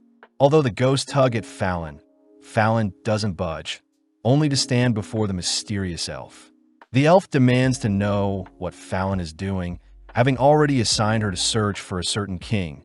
But at the same time, we see Leos has awoken as well. Having heard a loud noise, Leos notices Fallon is no longer sleeping with Marcel, waking Marcel up only to learn that Fallon must have snuck out of their room, horrified to realize she leapt from such a height. Freaked out, Leos quickly heads outside to search for Fallon, but seeing the dragon's corpse further decaying, Leos uncovers Fallon had knelt down and is muttering to herself. Checking on Fallon, Leos's sword begins to react, all whilst Leos hears Fallon saying she needs to search for Lord Delgal. Before Leos can react, the elf suddenly appears behind him, revealing that everything on this earth belongs to King Delgal, something that terrifies Leos as he recognizes the elf from the painting he entered. With all the pieces falling together, Leos deduces that the elf before him is the lunatic magician who created the dungeon, frozen in place as the elf reaches out to him. Luckily, Marcel fires off a warning shot ordering the elf to not move, but as the elf locks onto Marcel and the others, Leos tries to escape with Fallon. Sadly, Fallon begins to act strange, monstrally knocking Leos away, but at the same time we see the elf reveal a spellbook of their own. In mere moments, the elf begins uttering an ancient spell that summons forth creatures from the dragon's blood, an attack Marcel can't evade. Seeing as ordinary magic won't phase the bloody summons, Marcel uses her own blood to overwrite the attacking creatures, something that surprises everyone. Having cleared the creatures, Marcel asks if the elf is the creator of the dungeon, but the elf simply creates a rift in the ground, plunging the gang into a deeper floor. As the elf turns to face Fallon, we see several ghosts intervene, but the elf doesn't attack them, reassuring the ghosts that the king will return and they can all celebrate together. Standing before Fallon, the elf calls for Fallon to reveal its true form, choosing to gift Fallon with a new body as it demands Fallon to continue with its original mission. Following the gang, they seem to be trapped in a brick box, all freaking out as the walls begin to close in on them. But as Marcel prays for a second chance at life, several ghost hands appear through the wall, pulling Marcel through a trapdoor. As the gang follow Marcel's lead, they successfully escape the trapped room, all preparing to leave, but suddenly a swarm of ghosts surround them. Unprepared for the encounter, Chilchuck and Senshi muster up their remaining strength to fight, but the ghosts simply vanish before harming the gang. Chilchuck decides to scope out the area whilst the others recover. But when he opens the door, he encounters several orcs who demand to know how people entered their territory. Lead, the female orc leader, gets excited to slay an elf and human. But suddenly Senshi speaks up, declaring that he knows Lead is Zaun's sister and that they're friends with Zaun. Luckily, the orcs recognize Senshi as their vegetable dealer, all amazed to learn that Laos and the gang had slain the red dragon for them, swiftly rewarding the gang with their orc concoction. Taking charge, Lead personally mouth feeds Laos and Marcel the concoction. But seeing as this is the perfect time, Chilchuck asks Lead if she knows anything about an elf magician. Immediately, Lead cries that there's an elf that governs the dungeon and is responsible for maintaining order in the dungeon, and this would explain why the elf appeared now, seeing as the red dragon must have been a monster the elf was controlling. Chilchuck fears that both Laos and Marcel will want to continue chasing after Fallon once they wake up. He suggests they lie, but Senshi is clearly against deceiving the others, forcing Chilchuck to admit he fears death more than anything. When Chilchuck asks if Lead and her orcs can escort him out of the dungeon, Lead gets pissed seeing how spineless Chilchuck is, but Senshi steps in asking Lead to help Chilchuck, seeing as Chilchuck isn't a bad guy. With Senshi remaining behind with the others, Chilchuck follows Lead, all whilst cursing at the foolishness of the others to stay behind, but Lead asks if abandoning his friends was the right thing to do. Chilchuck tries explaining how they're searching for a friend, but out of nowhere a ghost appears behind Chilchuck, nonchalantly passing by him as Lead reveals the ghosts are residents of the city and are actually quite intellectual. Seeing the ghost asking for them to follow it, the gang end up back at the location of the dragon corpse, but it seems the corpse is gone. Chilchuck utters that the burn markings on the ground was because they set the dragon on fire, but luckily Fallon had protected them with a protection spell, even though she was surprised she managed to cast it. Lead grows more impressed hearing how heroic Laos was to have given up his leg to slay the dragon, but Chilchuck wonders if joining the gang was the right thing to do, only to finally make it back to their resting place. As Chilchuck packs his stuff, he continues to tell Lead about how Marcel saved them from the attackers the elf summoned, but feeling pathetic, Chilchuck admits to being a coward that leaves his friends behind. Lead says she knows Chilchuck values his friends a lot, but as they continue back along their route, Chilchuck suddenly bumps into Laos's sword, noticing a strange blood trail that leads from the dragon's corpse. Choosing to return to the others to say his final goodbye, Chilchuck notices Laos attempting to leave, swiftly tackling him as Chilchuck cries, "Laos needs rest." Chilchuck admits he feels sympathy for Laos, but Chilchuck cries that their party isn't ready to deal with the elf nor chase after Fallon, begging Laos to return to the surface and report their findings in hopes for a better chance to find Fallon later. Senshi backs Chilchuck up, seeing as resting and returning is the best plan. Plus, Lead has reported the red dragon's death to Zaun, and the orcs plan to assist Laos once he returns. Seeing as it's the right thing to do, Laos agrees to leave for now and return in the future. Elsewhere, we see Mr. Tansu waking up Kabru and his party with some goat's blood, ordering Kabru to head back to town to recover, seeing as they were seemingly saved from drowning. Kuro puts his sniffer to the test, confirming that the people that looted their bodies also saved them. But before the party can leave, Mr. Tansu asks to be paid for waking everyone up. Kabru remembers that they were attacked by some mermaids, but seeing Namari, Kabru seemingly recognizes her, pissing Rin off as she accuses Kabru of flirting with everyone. Mick Bell cries that their rations have also been looted, but making the right decision, Kabru declares that their party will head back to the surface to restock, seeing as they're lucky to be saved in the first place. Following their captain's lead, they all agree to prioritize their safety, but as they all cross the lake towards the stair that leads upwards, Kabru notices an absurd amount of fog enshrouding them. Seeing as his party has vanished, Kabru draws his sword, spotting a fishman marching towards him. Realizing that he's surrounded, Kabru desperately defends for dear life. But feeling the weight of the attacking monster strikes, Kabru drops his sword, tackling the monster in front of him to the ground. Kabru realizes the monster before him is his party member Dia the dwarf, uttering that there has been illusion magic cast around them to trick them into fighting each other. But having identified Kuro, Home, and Mick, Kabru realizes Rin herself has begun to cast a spell. Fearing the aftermath of Rin's magic, Kabru rushes to kiss Rin, smoothly stopping Rin from blowing up her own party. Spotting two fishmen wielding tridents, Kabru rushes to knock them out, but seeing as the illusion spell is still in effect, Kabru locks onto a particular fishman standing in the back. Rushing to slay the fishman, Kabru watches as the illusion spell is removed, realizing the attacker before them is the corpse retriever that had saved them earlier. Kabru states that he knows corpse retrieval pays better than slaying monsters, and deduces that the men had simply followed them into the deeper floors in hopes Kabru's party will get wiped in order to revive them and cash in another revival job. Sadly, Kabru's party was already revived by Mr. Tansu, and since the men were greedy, they tried tricking Kabru's party to slay each other with illusion magic.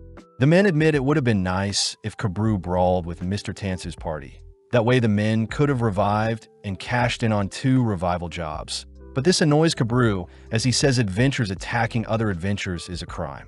When Kabru threatens to report the men to the Lord of the Island, the men ask that Kabru take the 2 men he knocked out to the resurrection office and get paid for retrieving their bodies, striking a deal to take 30% of the proceeds Kabru makes, something that entices Kabru. Before Kabru can carry the knocked out men, Kabru turns his weapon onto the leader of the men, instantly slaying him only to slaughter his 2 friends. With only 1 man left, he begs to be spared, seeing as they only care about money. But hearing the man's pathetic pleas, Kabru puts him out of his misery. Choosing to dump the bodies for the surrounding fish to feed on, Kabru apologizes for leading their party into such a slump, but Rin says it can't be helped seeing as their party skill level isn't that advanced. Kabru knows the Lord of the Lands only cares about profit and money, but seeing as there is no excitement or incentive to continue to explore the dungeon, it seems adventurers will no longer venture into the dungeon and slay the monsters, eventually causing the monsters of the dungeon to spill out. Kabru declares they'll lift the curse of the dungeon to ensure no such thing can harm the innocent citizens living on the surface, but out of nowhere Mick Bell reports they've found food and loot on the men that attacked them. But sadly, Kabru says they'll only be taking the men's food and dumping the remainder in the lake. With Kabru's party agreeing to be kind souls, they all settle for a well-earned meal, all wondering how such scummy men made it past the screening process to claim rewards, or if the men are part of a more larger corrupt operation, regrettably agreeing that they won't be reporting the men to the Lord of the Land. Kabru fears that newbie adventurers like Doni would be affected, but changing topics, Kabru wonders who the party of 4 that save them are, surprised that an elf was amongst them. Kabru asks Rin and Home if they recognize the ghost warding spell cast on them, prompting Rin to inspect the blonde hair tied around Kabru's arm, annoyingly stating that the spell must be the work of an honor student that graduated from a top magic school. Realizing something, Kabru utters that it would be an honor, in fact, to meet the party that saved them, suspecting the Tudin siblings to be the one to have been their saviors. Home asks why Cabris believes it was the Tudin siblings, hearing that Fallon graduated from a magic school, and seeing as Fallon was close with an elf that also graduated from the same magic school. It has to be them. Kabru also deduces that the party must have been venturing into the dungeon to retrieve a lost party member, and seeing as they just saw Namari with a different party, Kabru suspects their original party broke up due to income and goal disputes. Kabru also mentions how there must be a new dwarf in their party, seeing as Kuro smelled a dwarf with Leos's current party, but Dia brings up that Namari is the daughter of the prestigious arms dealer of the island, but was kicked out for embezzlement one day. Mick adds that Chilchuk is a middle-aged man that is only after money. As for Shuro, Mick asks if Rin knows anything, seeing as they're both Easterners, but seeing as they're from different islands, she has nothing on Shuro. Kabru says he heard Shuro had come to their land with several others and joined Leos's party to test his skills. But now that they've left the party, Kabru can't help but grow more excited to uncover everyone's motives for doing things. Kabru's party hear that Leos used to peel gold and share his funds with sick adventurers. But this caused most adventurers to pretend to be ill and take advantage of Leos's kindness, meaning Leos himself is not to be trusted with inheriting the dungeon, seeing as Kabru himself will be the one to rule the dungeon. Sadly, seeing as they've got a long way to go, they continue over the lake, but as hundreds of fish swarm them, the gang spot a massive sea serpent attacking them. Kabru is overwhelmed seeing the creature and knocking around his party, but attempting to calm his breathing, Kabru focuses on the serpent's movements. Before Kabru can attack the serpent, Hein appears, tossing an explosive into the serpent, only to call for Inyate to blow the creature back. As the finishing touch, Shuro himself decapitates the creature with a single slash. But as Maizuru tries complimenting Shuro's amazing power, Shuro ignores the compliment, demanding his party follow him deeper into the dungeon, stressing his party as Shuro is quite malnourished, having been fixated on Fallon all this time. Having a stroke of luck, Kabru thanks Shuro's party for saving him, greeting Shuro only to reveal that he has information on Fallon, something that immediately catches Shuro's attention as they all agree to merge parties. Back with Leos's party, 2 days have passed, but they are apparently lost with no idea of how to leave their location. Chilchuck is annoyed seeing as the original layout of the floor is changing, something Marcel believes to be the work of the Mad Magician. And seeing as there are monsters roaming the area, the gang will have to be sneaky. With the Red Dragon gone, the city's monsters have begun to return, but worst of all, both Leos and Marcel both seem to be exhausted and hungry, something that makes Senshi guilty as he feels responsible for feeding the party. Luckily, Chilchuck manages to sniff out some flowers, rushing over to inspect the location only to uncover a graveyard with mysterious people seemingly embracing each other. Before Chilchuck is entranced, Senshi covers Chilchuck's eyes, leading the entities to lunge at Chilchuck, but Leos appears cutting open one of the attackers.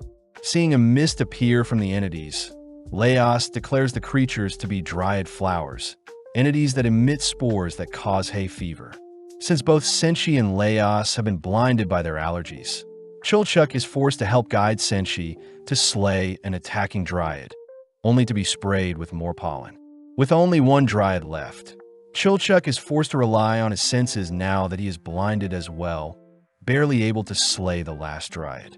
Elsewhere, Marcel is seen depressed about her broken staff, horrified to see the boys return after slaying some dryads, creatures that are neither male nor female.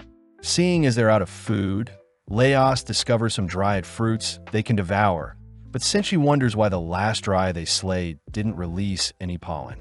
Leos says the last dryad must have been female and must have been protecting its fruits before pollination. But as the gang plucks some buds that are meant to grow into dryads in the future, they manage to gather a decent harvest alongside some mandrakes. Getting to work, Senshi begins dicing and boiling a portion of the ingredients, creating a mash. Next, Senshi chooses to grill the dryad buds, topping them with cheese to create some pumpkin pottage and sauté buds. Marcel is still against consuming such grotesque vegetables, but delighted by the sweet taste, Marcel quietly accepts the meal, prompting Leos to savor the cheesy buds. The gang fear that the morphing dungeon will prevent them from ever leaving, but the gang reason they should start noting down any patterns the dungeon exhibits, exciting Marcel as she declares she'll have to teach Leos some healing and defensive magic if they want to survive the magician's wrath. Seeing as Fallon has already taught Leos the fundamentals from the gnome system, Marcel offers to build on Leos's magic knowledge, all while Senshi tries standing in for Chilchuck's deceased father, attempting to explain the birds and the bees to Chilchuck. Choosing to stay in an abandoned house, Marcel takes Leos's hand, asking him to place it on one of her wounds whilst ordering Leos to sync up his breathing with hers. Repeating Marcel's spell, Leos manages to heal a small scratch from Marcel's ear, and seeing as Senshi is in need of some healing, Senshi is Leos's next test subject. In the meantime, Marcel tries repairing her staff with sticks from the dryads, But seeing Senshi behaving shy before Leos can heal him, Marcel reminds the boy's skin-on-skin contact is normal. Chilchuk says he prefers if Leos developed his social skills as a leader, calling out Marcel's use of black magic. But Marcel wonders if Chilchuk's hatred towards magic may be because his kind were kidnapped by elves who tampered with black magic in the past. Marcel chooses to explain the type of black magic she is studying, elaborating by asking how someone would scale a spell from a small incantation to a much larger one. Marcel says she mainly uses coordinate magic, similar magic that connects sections of the dungeon to other dimensions and allows monsters to be summoned in the first place. Marcel reveals that since Fallon couldn't revive herself, Marcel had rewrote a section of the dungeon to integrate Fallon into the dungeon in order to resummon her, but out of nowhere the dungeon begins to shake. Glancing outside, the gang notice bricks from a nearby castle moving strangely. But before the gang can investigate, Leos collapses, experiencing mana sickness as it is his first time using magic. The gang chooses to leave Leos to suffer and recover on the floor, inspecting the shifting dungeon structure. But as the gang leave from a moving platform, they suddenly encounter a cockatrice, a more dangerous version of the basilisk. As the gang flee into the nearest room, Senshi declares that the cockatrice's snake head allows the monster to pick up heat signatures and has a petrifying bite, plus the rooster head has heightened vision, making fleeing a difficult option for the gang. Remembering how Leos fought the basilisk, Marcel begrudgingly heads outside, fearing that her shouting and wailing won't intimidate the creature, but seeing as she is the tallest out of the trio, she steals her resolve. Turning the corner, Marcel draws the creature's attention with a massive explosion, prompting Senshi to strike the snake head, but his cut is too shallow. Realizing she messed up, Marcel is forced to tank a snake bite, barely managing to explode away the snake head, all while Senshi follows up by cleaving at the rooster head, successfully slaying the creature. Returning to Leos, the gang report Marcel's snake bite, horrifying Leos as he orders Marcel to huddle up and wait for the petrification to take action. But Marcel cries for a solution. Suddenly, Marcel's body turns to stone, annoying Leos as her body is in an awkward position to move. Apparently, petrification is a curse that you can naturally heal from, but there is also the option of searching for other adventures with a healer that could reverse such a curse. But Leos himself says he could try to heal Marcel, as Leos gets to work searching for a spell to reverse Marcel's curse. Chilchuk fears that Marcel will topple over and break, so Senshi uses her to help hold and store some of their food. With 4 days passing of trial and error, the gang try plastering Marcel with some herbs, all whilst Leos tries out another spell, but surprisingly Marcel is finally freed from her stone prison. Heading outside, Chilchuk reports he had managed to jot down some patterns the dungeon is exhibiting, first declaring that when a path closes another opens. Next is the number of buildings and items within them all stay the same after each dungeon shift. Houses can never transform into graveyards. Bricks from walls spiral clockwise regularly, and the nearby stone statues never move. Putting everything together, Chilchuk guides the gang towards the home they stayed in with Fallon. But Chilchuk remembers the pull of blood with something being dragged away from it, stressing that Leos and Marcel may want to continue searching if they think it may have been Fallon.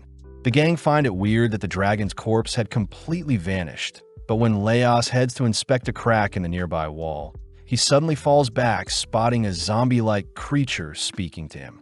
Marcel asks what Leos just saw, hearing that a monster told Leos that the magician's eye will be upon him. Right on cue, the sounds of the magician's summons can be heard nearby, forcing Marcel to stuff the gang into the nearby wall, managing to evade the creature's surveillance, only to emerge from the walls. Leos recognizes the gooey wall to house dungeon cleaners, small creatures that devour anything like rubble and excrete what they consume to patch up the dungeon.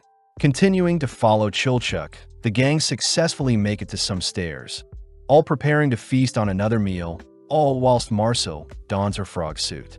Senshi starts by mincing the cockatrice meat, all while stir-frying it with some dried leaves, finally adding the mixture to some grains and topping the item with some egg sauce. The gang are impressed by Senshi's brick-baked meal, But Laos realizes the bricks that are holding the meal are made from dungeon cleaners, swiftly trying the brick itself only to be disgusted. As the gang eats, we see Shuro's party suddenly appear, all tying up and preparing to slay Laos and his party. But luckily Shuro orders his party to stand down. Laos is glad to see Shuro again, starting off by introducing Shuro to Senshi. But before Laos can continue eating, he notices Shuro has quite a large group. Speechless, Kabru takes the chance to introduce himself to Laos. But as Laos and the others talk, Kabru continues to monitor Laos. Rin asks why Kabru didn't confront Laos about stealing from their party. But glaring at Rin, Kabru says Laos doesn't seem like a bad guy, plus Kabru is curious to learn from Laos along with any of his future plans. Laos tells Shuro about how they were trapped in their current floor, but thanks to Chilchuk's keen senses, they made it to their current location. But Chilchuk takes the chance to tease Shuro for the abundance of girls in his party. Shuro reassures everyone that the girls are his retainers, apologizing for leaving the party after Fallon helped him escape, but Shuro had to rally together a stronger team before he was comfortable with slaying the Red Dragon. Luckily, Marcel declares that their four-man team was able to slay the Red Dragon, piquing everyone's interest as Shuro himself asks about Fallon. But suddenly Shuro collapses to the ground exhausted. Maizuru begs Shuro to eat, revealing that Shuro hasn't slept or eaten in days. But Laos finally steps in, promising to tell Shuro everything if he eats and sleeps, convincing Shuro to finally ask for his first meal in a while. Immediately, Maizuru orders Inyatade to fetch some water whilst Hein and Benikadori cook some rice. As for Asabi, she is tasked with guarding Shuro. Seeing so many people gathered, Laos advises that they split up, prompting Maizuru to task Rin, Home, and Marcel with erecting a barrier to protect their current location. As for Laos and Kabru, they help take Shuro elsewhere to rest and eat. As the others help with starting a fire, Laos is seen explaining their encounter with the lunatic mage after slaying the Red Dragon after reviving Fallon only for her to be kidnapped. But Kabru asks to know how they escaped the magician. Laos chooses to conceal Marcel's black magic, instead explaining that they've been dining on the monsters they've slain, something Kabru finds hilarious. Shuro asks if Laos knows where Fallon could be, wondering if the orcs may be involved, but Laos reassures everyone that the orcs are working with them. When Laos utters that Fallon may have been taken to a deeper floor, he asks to speak alone with Shuro. But as Asabi guides Kabru elsewhere, we see Senshi and Maizuru discuss the importance of a well-balanced meal. Maizuru reveals that she would always cook for Shuro when he was younger, but one day Shuro had begged Maizuru to help him retrieve Fallon. A first for the young master, plus it was a northern girl that Shuro was obsessed with. Maizuru wonders how she can convince Shuro to move on from Fallon. But seeing as she must serve Shuro, Maizuru says she'll put her full efforts into ensuring Shuro is happy. Having created a standard Eastern meal, Senshi and Maizuru rush over to serve Shuro the meal. But upon entering the room, we see Shuro choking out Laos. Maizuru demands to know what happened, only for Asabi to utter that Laos had used black magic to revive Fallon, something Shuro cries is illegal. Shuro says Fallon will surely be captured and tortured, plus the elf from the west may also intervene, but Laos states it was the only way to bring Fallon back, something that makes Shuro draw his sword.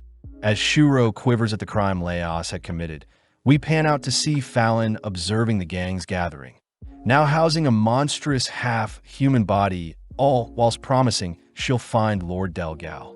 Seeing the tense standoff between Shuro and Laos, Kabru wonders who Fallon is for Shuro to be so pissed, but hearing Kabru asking if Shuro preferred if Fallon was dead, Shuro sheathes his blade. Shuro admits he would have done the same, but seeing as he has morals, he states he can't help Laos out.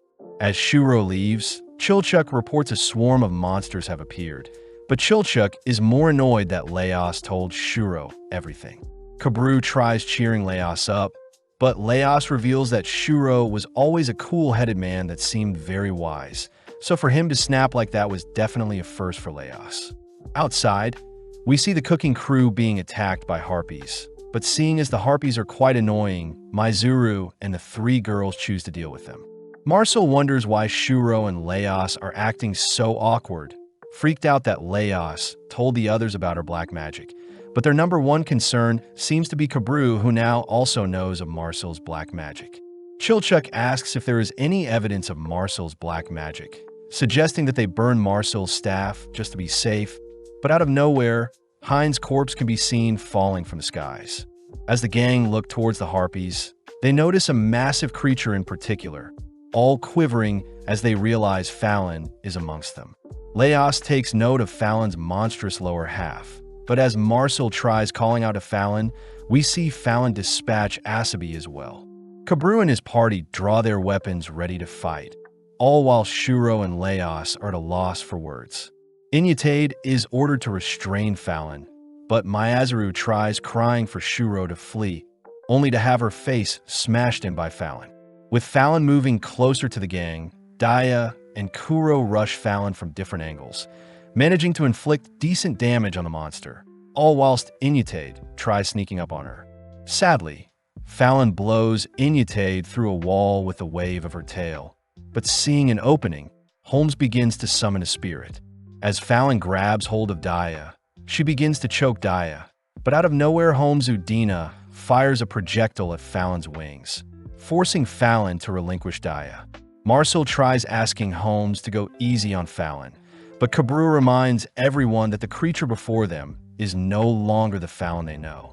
Locked onto the Udina, Fallon casts a spell to suck in and explode the spirit before it can attack, swiftly locking onto Shuro, dropping him only to stomp him into the ground. Standing before Fallon, Leos tries one more time to call out to Fallon, but Rin interrupts, choosing to cast a lightning spell that sends Fallon crumbling onto the ground. Remembering that monsters only deceive and aren't their friends, Leos draws his sword ready to slay the creature before him. But suddenly Fallon calls out to Leos, her big brother, disarming Leos as he drops his sword. Fallon takes the chance to stand back up, but Kabru has already snuck up from behind, choosing to slice her neck only to begin puncturing all of her vital organs. Sadly, Fallon manages to toss aside Kabru, preparing to pound Kabru into the ground. Just in time, Leos stabs at one of Fallon's feet, managing to rescue Kabru as Leos admits that Fallon's soul seems to be under the Mad Magician's control, but before the boys can flee, Fallon swipes at them, managing to slay Kabru in the process. Infuriated, Fallon prepares to shed her human clothing, only to begin chanting another spell. But seeing as she recognizes the spell, Marcel orders everyone to stay near her. From the ground, hundreds of earth spikes erupt from the floor, catching Rin in the crossfire, all whilst Marcel and Home erect barriers to save the others. With the earth spell ceasing, Fallon suddenly flees the scene, allowing the gang to recoup as Holmes begins to revive as many people as he can. Holmes starts by reviving Kabru, only for Kabru to ask for Holmes to revive Maizuru, someone Kabru knows is also capable of healing magic. When Marcel offers to help heal the others, Shuro forbids it, demanding to know why Fallon looked so grotesque. But Marcel suspects that Fallon and the Red Dragon souls would have been intertwined, and Marcel had accidentally revived the Red Dragon alongside Fallon. Shuro says he will be turning Marcel in, seeing as they can at least put Fallon's soul to rest. Leos tries calming Shuro down, but Shuro pushes Leos to explain how he'll resolve things. But having already figured out a solution, Leos declares they'll slay the magician.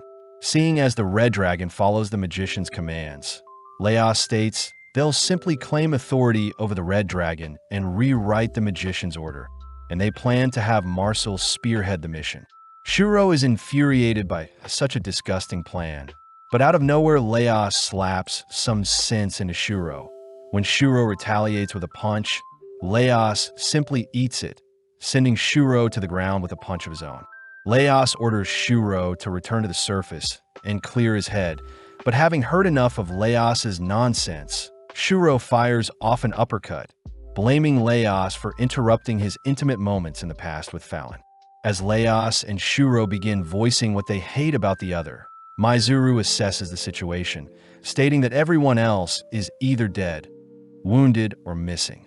Maizuru asks Senshi to gather some food, As for Marcel, she is tasked with finding the missing and healing any wounds, ultimately allowing Maizuru and Holmes to finish resurrecting everyone.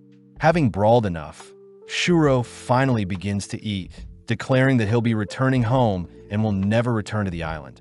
But he will still be reporting what he saw today to the Lord of the island. Shuro wishes he could return with Fallon, but Leos asks whatever happened to his proposal with Fallon. Hearing that Fallon mentioned she needed time to think about such a heavy question, Leos heads over to thank Kabru, seeing as his attack reveals that Fallon's chimera-like body has unorthodox positions for its vital organs. Kabru is amazed at Leos's vast knowledge, wondering whether a strange man like Leos will truly be able to inherit the dungeon and seal it off. Out of nowhere, Leos offers to cook up a meal for everyone, using the harpy's egg to whip up an omelet. But as the gang take the time to rest, we see Maizuru has finished creating the portal to the surface. Shuro takes the chance to wish Leos the best, handing Leos a bell that will grant him an escape route to the west in case Marcel's black magic is discovered, only to head through the gate. Finally, Kabru thanks Leos for teaching him so much, promising to reunite one day, only for Leos and his four-man army to continue deeper into the dungeon.